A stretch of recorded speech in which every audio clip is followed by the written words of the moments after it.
If you think gold at 5,000 an ounce sounds impossible, then you're exactly the person who needs to hear this, because the market doesn't wait for your comfort level. It moves first, and it explains itself later.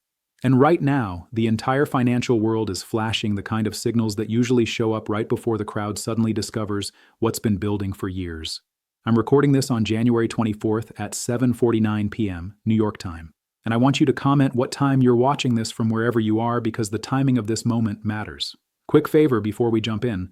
I'm running a campaign to eliminate copycat channels. If you value the work I do here, support me by subscribing and commenting our John AG so the algorithm knows who the real community is. Now here's the uncomfortable truth.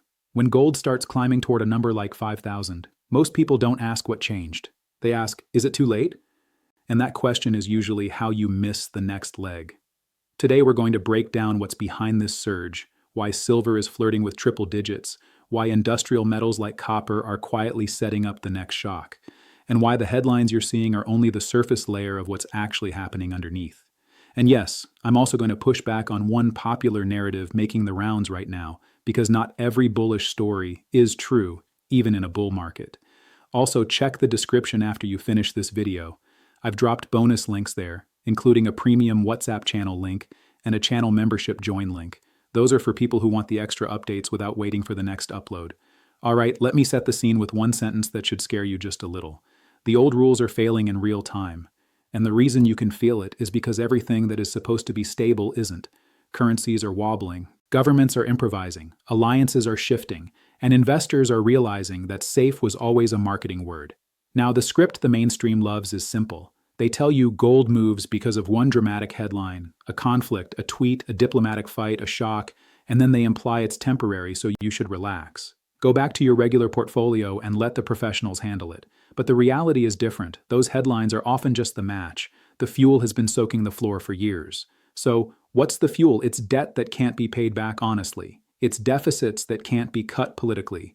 It's a bond market that's being asked to do an impossible job. Fund massive borrowing while also pretending the currency is stable. And it's a global shift where countries that used to trust one system are building alternatives quietly, patiently, and with a very specific tool, hard assets.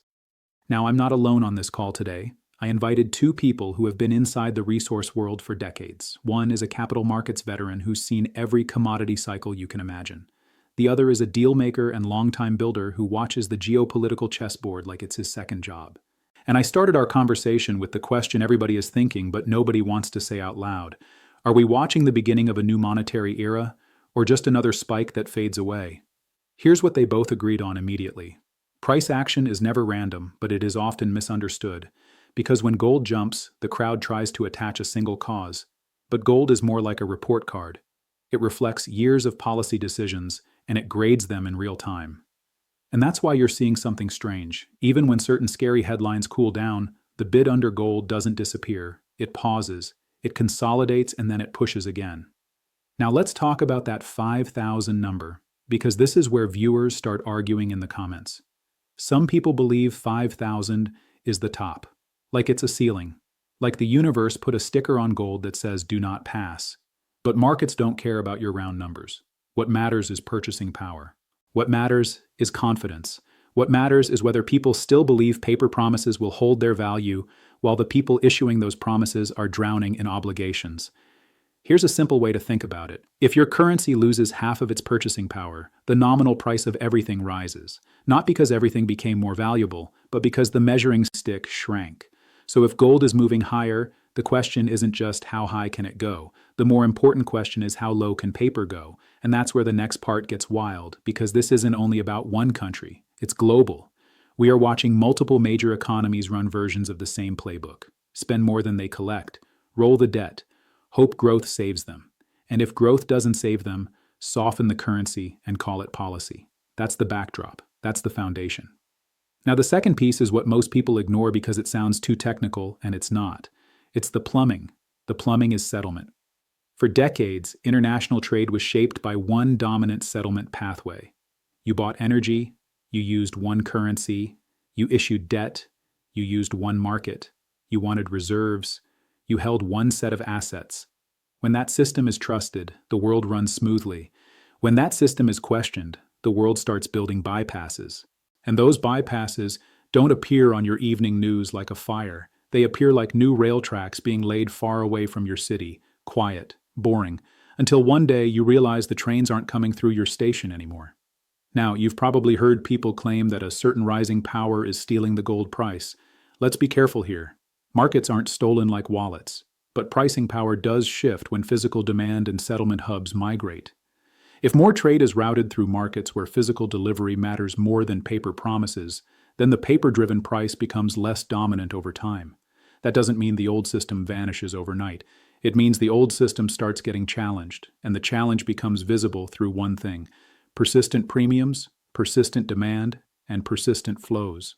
And by the way, this is where you should watch silver too, because silver is the metal that exposes stress faster than gold does. Gold is the general, silver is the scout. Silver runs ahead, gets shot at first, and tells you what the battlefield actually looks like. So, let's deal with the silver question that keeps exploding in my inbox.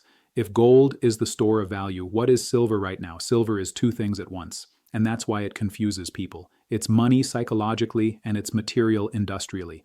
When the industrial side tightens, you can get demand that doesn't care about price because manufacturers don't buy silver to feel safe. They buy it because their product doesn't ship without it.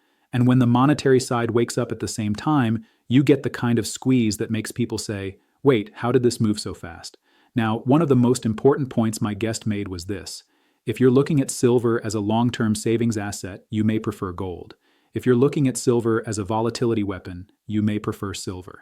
That's not advice. That's a framework, because silver can double on you in a season and it can cut in half when the speculative crowd gets washed out. So, how do you decide? You decide based on your goal. If your goal is to preserve purchasing power through a currency storm, you stack stability. If your goal is to ride a wave of underinvestment, industrial necessity, and monetary re-rating, you stack torque. And silver has torque. But here's the twist that most people miss. You can express that torque through the metal or through the businesses that produce it.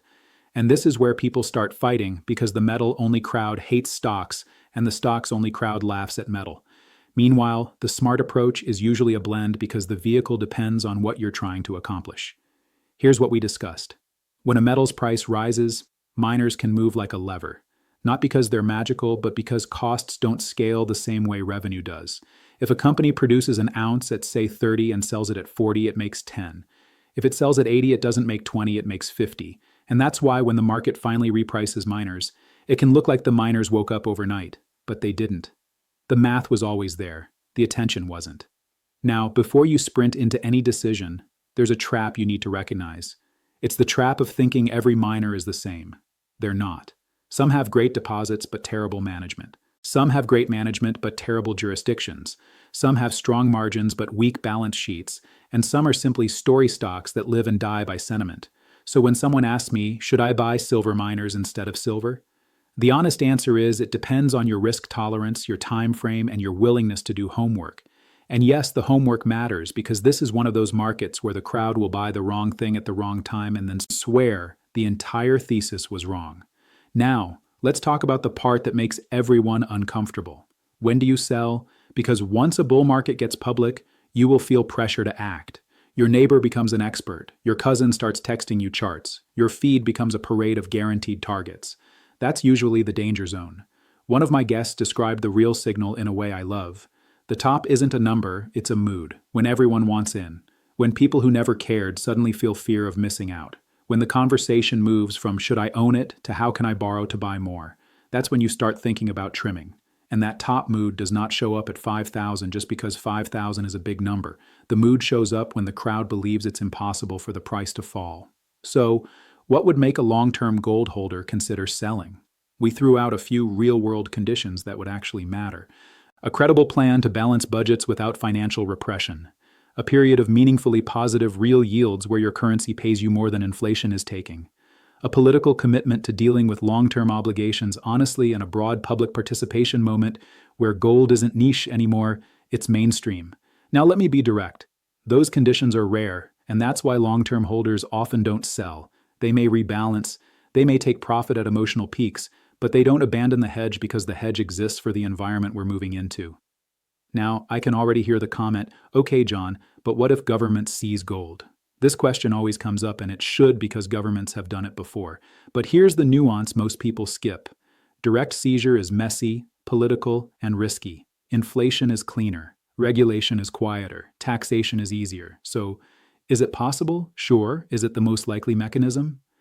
Historically, the more common mechanism is the stealth tax. Your currency buys less every year while you're told the economy is improving. So, if you're preparing, don't prepare for the Hollywood version. Prepare for the slow grind version. Now let's shift into copper because I promised you something beyond the gold and silver headlines. And copper is where the next shock is hiding. Copper is the metal of electrification. It's in grids, motors, charging infrastructure, data centers, and basically everything that moves electrons. And here's the core problem. Copper projects take a long time. You don't just decide to produce copper next year. It can take a decade or more to discover, permit, finance, build, and ramp.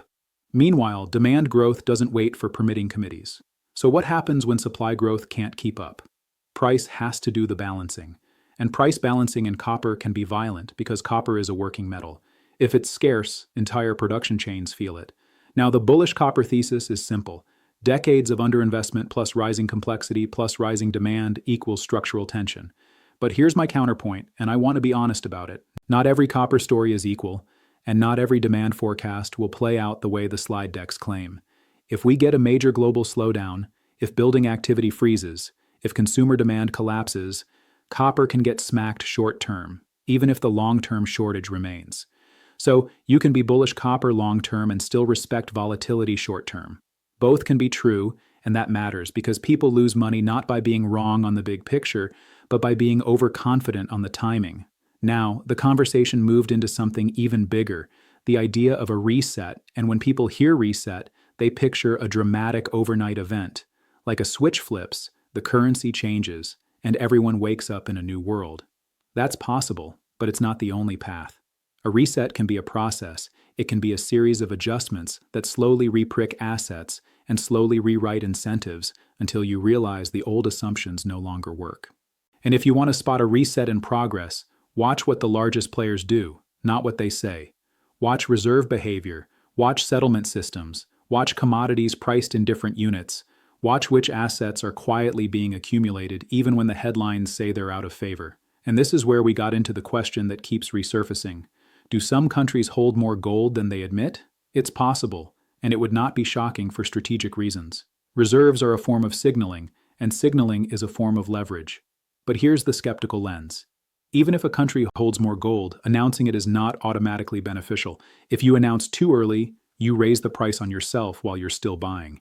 If you announce too late, you lose the narrative advantage. So if there is hidden accumulation, it's likely revealed only when the strategic goal is achieved.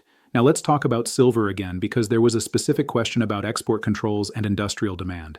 Silver is used in solar, electronics, and high-efficiency applications, and a lot of people underestimate the role of silver in energy transition hardware. They assume substitution will be easy. Sometimes it is, sometimes it isn't. Manufacturing changes are expensive, and reliability matters.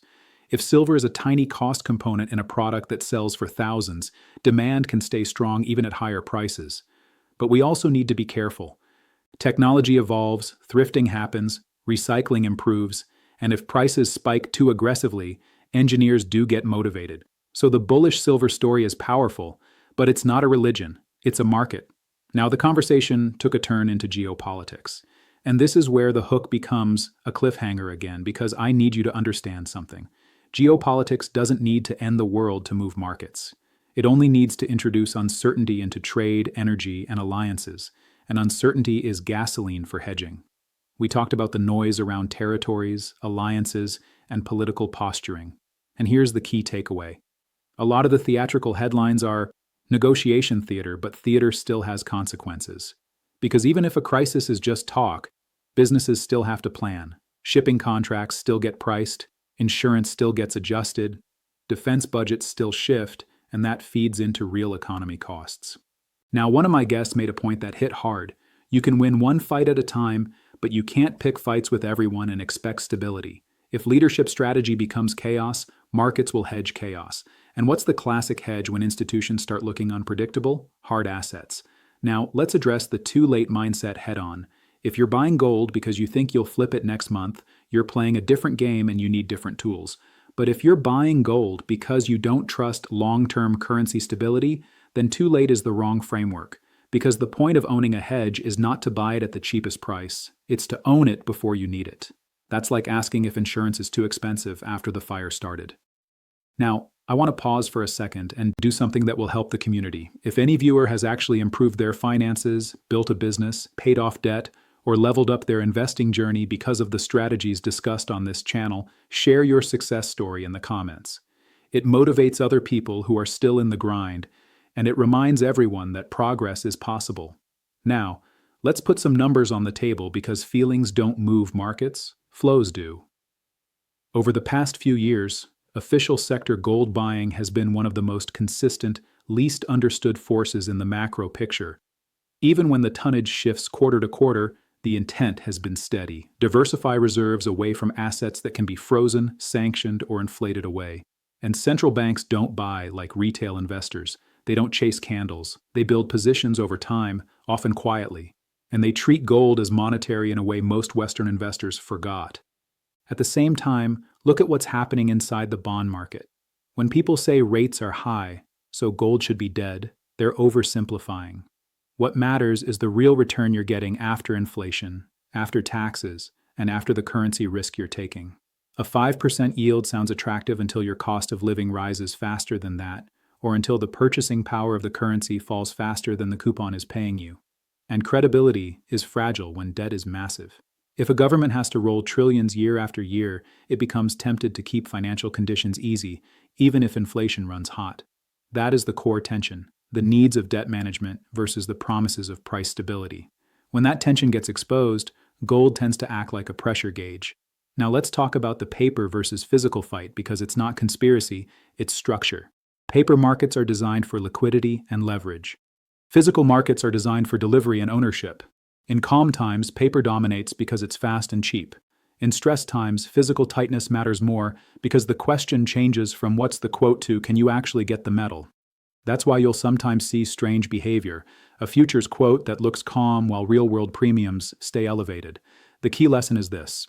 The market you see on your screen is not always the market that decides the final outcome. And here's a trap. The trap is thinking that because a move has already happened, the opportunity is gone. Big secular shifts usually unfold in waves. First, the smart money positions. Then price moves. Then the media notices. Then the public arrives. The last phase is the loudest and also the most dangerous. So, where are we now? We are not at peak public participation. You can tell because most people still talk about gold like it's weird. They still treat silver like a meme. They still assume a savings account is safe because it has a number on a screen. When the public truly arrives, you won't have to convince anyone. They'll be begging for exposure, and they'll be buying the top with confidence. Now, one more angle that ties this together is currency fragmentation. For decades, the world benefited from a dominant reserve system because it made trade efficient. But it also concentrated power. When that power is used aggressively through sanctions, asset freezes, or financial exclusions, it motivates alternatives, not because alternatives are easy, but because incentives get strong. That's why you're seeing more bilateral trade arrangements, more local currency settlement experiments, and more interest in neutral reserve assets. And yes, gold sits in that neutral category because it has no counterparty risk. It doesn't depend on an issuer's promise. It doesn't need a network connection. It just is. But let me challenge one popular claim. A gold-backed currency is about to appear tomorrow. Slow down. A full classical gold standard is difficult in a modern credit economy. What's more likely is a world where gold plays a bigger role indirectly as collateral, as a reserve reference, as a settlement bridge, and as a confidence anchor. Here's the next cliffhanger. If you think metals are the whole story, you're missing the second layer. The battle for energy inputs, because energy is embedded in everything. If energy costs rise, margins get squeezed, supply chains strain, and central banks get trapped between inflation and recession. That's why the energy complex matters, even for precious metals investors, because it feeds into mining costs, industrial production, and consumer price pressure. And there's a reason I keep emphasizing planning over prediction. If you build a plan that only works in a perfect scenario, it will fail in real life. A resilient plan considers multiple outcomes and survives the messy ones. So here's a practical exercise. Think in buckets. Bucket 1, liquidity for real life because bills don't accept theories. Bucket 2, resilience assets like precious metals that are designed to protect purchasing power. Bucket 3, productive risk like high-quality miners or commodity-linked businesses where you accept volatility for upside. And if you're someone who's already doing well, if you've built wealth and stability, share what worked for you in the comments. Your story can be the spark that keeps someone else from quitting. All right, keep watching because in the next section, I'm going to explain why it's all just a geopolitical spike argument is not only incomplete, it's dangerously misleading for anyone trying to protect their family's future.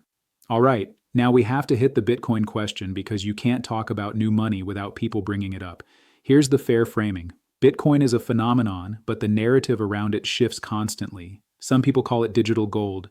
Some call it a risk asset. Some call it a payment network. Some call it a treasury strategy.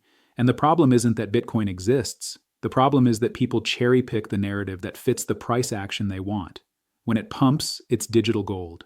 When it dumps, it's early tech. When it correlates with stocks, it's adoption.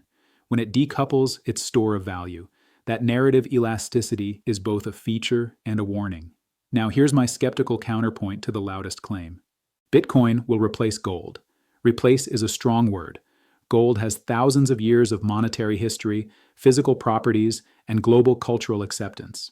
Bitcoin has a powerful network effect, but it also has regulatory visibility and technological dependency. Could Bitcoin be part of the future? Sure.